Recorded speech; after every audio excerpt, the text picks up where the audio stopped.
وایو چې دا سیاست خلک کوي د دې دپاره کوي چې زما د غریب ولس عوامو دا ستونزې حل شي، دلته امن راشي، ترقي راشي، خوشحالي راشي.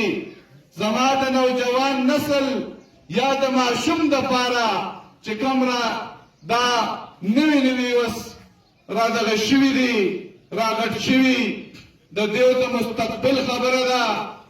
د دیو د مستقبل خبره په دې ده چې نن که تاسو سکول وګورئ نو یو به سکول په هغې کې به زر ماشومانې او صرف 3 استادان وي.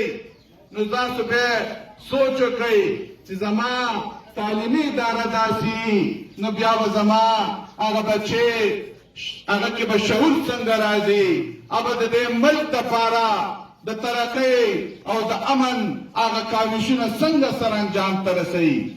ورونو دا خلک تاسو وپېژنئ چې کوم خلک دلته د خپل کاروبار په بنیاد ستاسو نه ووټ غواړي. ورونو دغه خلک وپېژنئ چې دغه خلک په باجوړ کې نفرتونه پیلاوي. دغه خلک د باجوړ د امن څه ملګري نه دي. دغه خلک صرف او صرف د باجوړ د لوټ کولو لپاره او د دغه خلکو د یینې او زوې سکولو لپاره دلته را پیدا شوي او په تاسو او په موږ سیاست کوي. خو انشاءالله زه دا خبره کوم تاسو ته چې د باجوړ دا غریب ولس عوام په دې خبرو پوه شوی دی. دا نن نه بعد خپله ترقي غواړي. دا به انشاءالله دغه خلک داسې مسترد کوي چې څوک بیا انشاءالله نوم په خوله نه اخلي.